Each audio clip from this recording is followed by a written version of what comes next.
Time has got to be running out for Derby County manager Paul Warne, as he is now on a run of 8 straight defeats with Derby County. We spoke about this time and time again on this YouTube channel, and it isn't getting any better. We're heading towards deadline day tomorrow, and it's going to be an interesting one. I've already got 2 videos prepared talking about Lewis O'Brien and the Southampton youngster, which Derby County are rumoured to be chasing. There's going to be many other links coming out across the day as well. So if you have not done so already, make sure you hit the subscribe button. Go and follow me over on TikTok and over on Twitter so I can keep you updated with everything that is going on. But we're here to talk about Paul Warne. We're here to talk about the future of Derby County Football Club. Now, obviously, yesterday we brought in the signing of Sandro Langas for around £4 million. And yes, he may improve Derby County's defensive line, but does it change anything that's going on for Derby and for Paul Warne? In my opinion, no. I think the structure and strategy is never going to change under Paul Warne's management, and that is where the big problem is this season. It's that you've got Paul Warne playing this wide and cross, all game, every game, without fail, and it just doesn't work. It's never worked for him at this level, and why he thinks it's going to work now, I do not know. We saw a shift to a 3-5-2 yesterday with Selverson and Yates up front, and I think we've played that the last couple of games. Is that more down to injuries, or is it because it's what Paul Warne wants to do? I'm sure we'll find out with the signings we bring in over the course of the next 36 hours, maybe. So maybe a little bit longer than that, because it's going to be a difficult run for Derby over the course of the next few weeks. We face Norwich in a few days, which obviously is Paul Warne's hometown club, the club that he supports. And for me, I completely understand why people are saying Paul Warne won't go because it's deadline day. Now, in my opinion, what I'd personally do is get players in, then on the 4th, 10 o'clock, Paul Warne, off you go. Sling your hook. Because it doesn't, once that's done, it doesn't matter. That's the squad we've got. Bring in a new manager. Let him work with it. Because I believe that any other manager in this division, pretty much, would get more out of this squad than what Paul Warne is getting.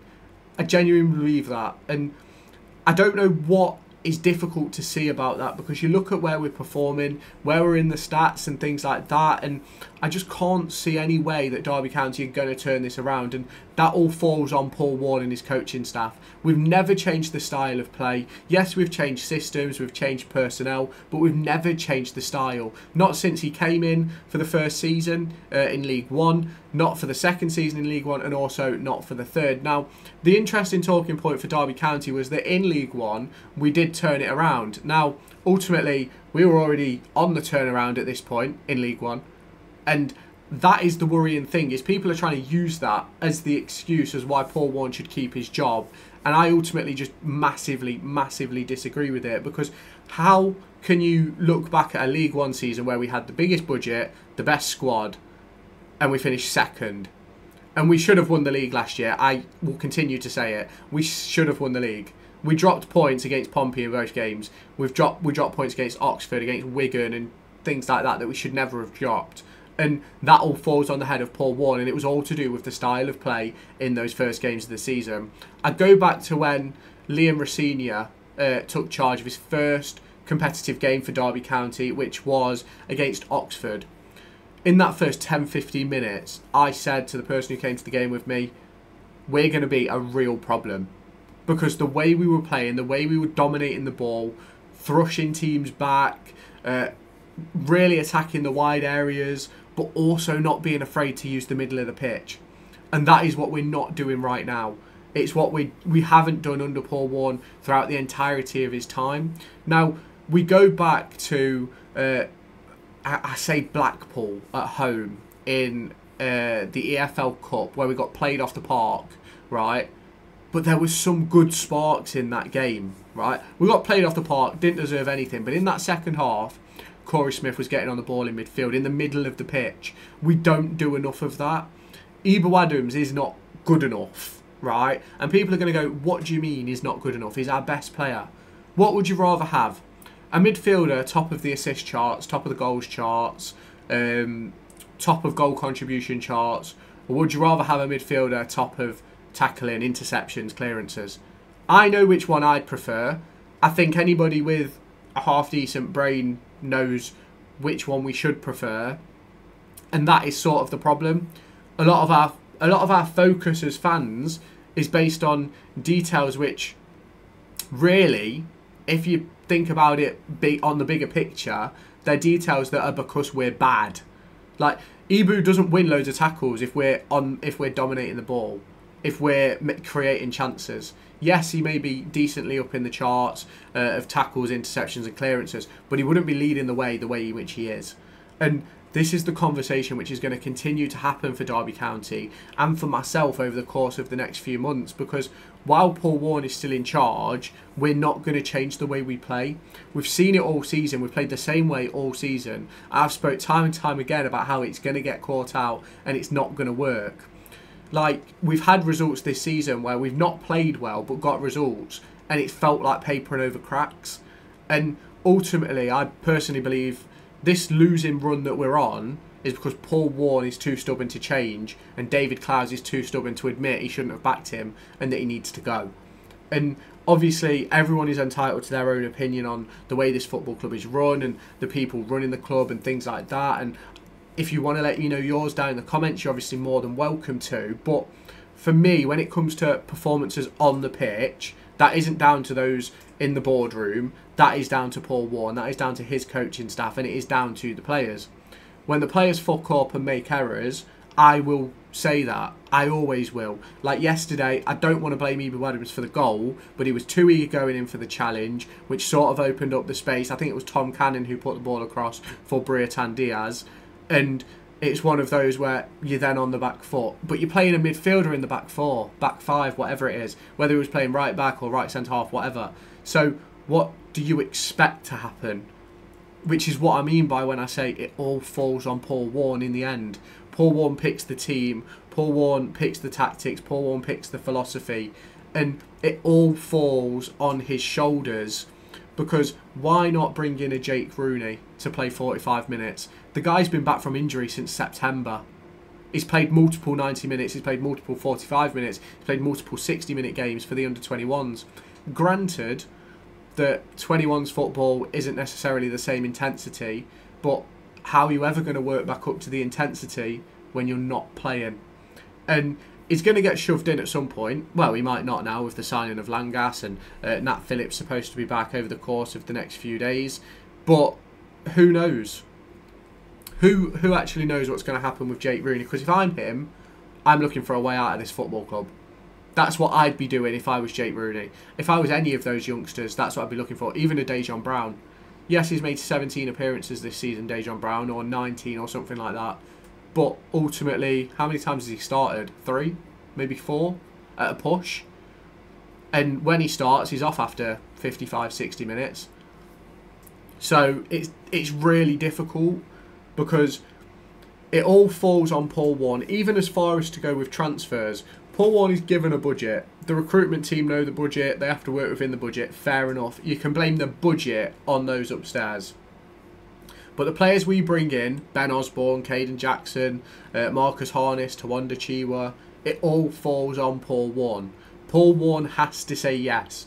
And not enough people truly understand this, but Paul Warne has to say, yes, I want that player, before they will move on, agreeing a fee, agreeing personal terms and things like that. And even if it gets to the end of the thing, everything's agreed, Paul Warne can still turn around and go, actually, no, I don't think he's right for us. And that is the problem that I think we're facing at Derby County. Is yes, we're in my opinion, we're bringing in some decent players. I think Selverson's decent. Thought Yates was. I think Yates is decent, just doesn't fit Paul Warne's system. I think Jackson, when he's on form, is good. Ben Osborne is a highly experienced pro. What we're seeing from Ben Osborne is not the Ben Osborne that we should be seeing. But I think again falls down to Paul Warne. Yesterday we played Liam Thompson at left wing back and moved Ben Osborne into the middle. Just made no sense. I don't think we're getting the best out of a player like Forsyth, who's coming towards the back end of his career. The only player who I necessarily believe Paul Warne gets the best out of is Kane Wilson.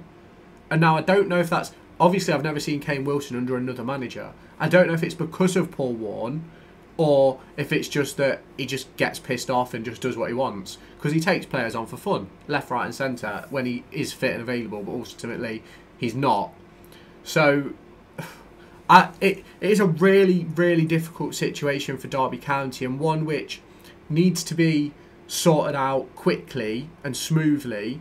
I've spoke before about managers who I'd like to take over, and a major issue that I have is that we've got an academy that we spend £6 million a year, if not more, for, and we don't use it.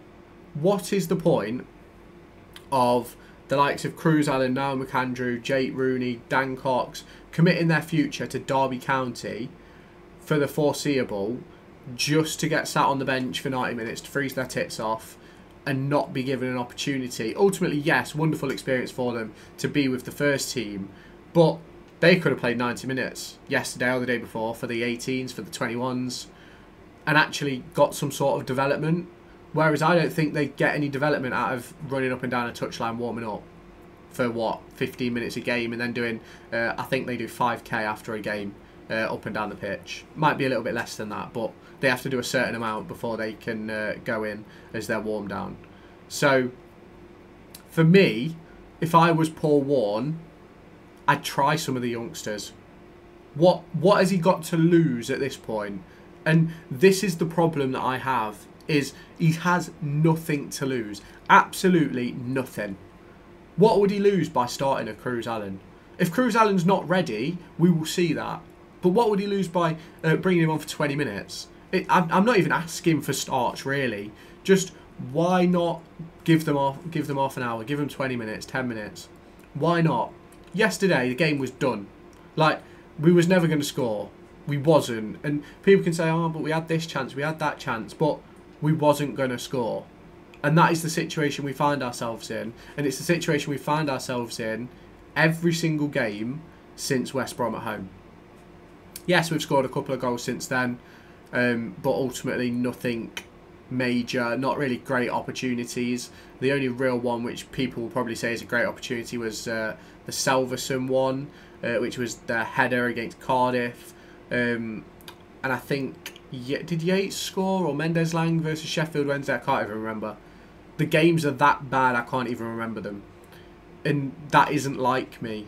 And that's how I know that there's a major problem at Derby County, because I'm not going to games now thinking, oh, we can get something here. I'm not. And I haven't done that for a long time.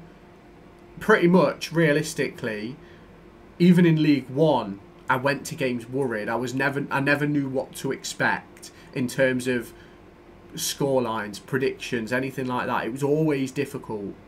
I always thought Derby County had the players capable of winning games in League One. But going up to the Championship, I've gone into every game this season thinking we could get absolutely, like, trounced here.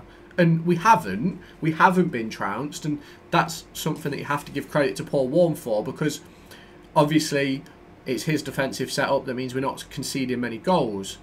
But it's also his setup that's not having us score goals and not having us pick up results. And that's where I have a major problem, because football is a results business. Paul Warne knows this, and he said it a few times. He even said it yesterday. He said he's an intelligent guy and he understands the situation. But it's okay understanding the situation, but our last win was December 26th, a 2-1 victory over West Brom. Since then, we've scored 4 goals, maybe 5, something like that, which is a joke.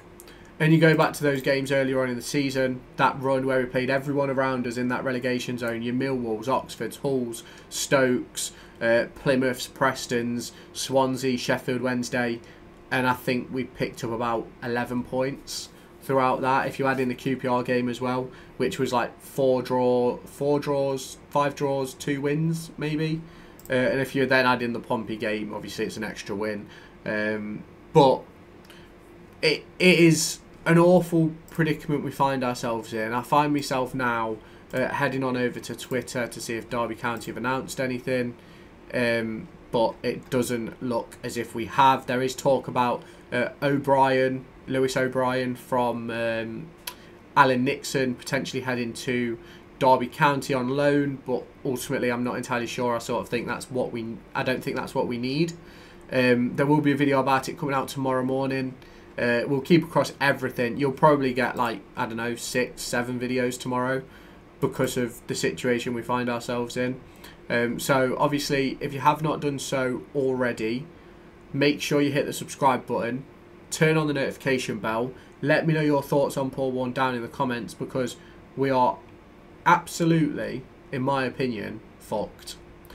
And you can let me know your thoughts. You can tell me what you think about it, because I am interested to hear what people think. And I understand that Paul Warne probably isn't going to go anywhere, but I think what we have to sort of talk about is the fact that Derby County are fucked,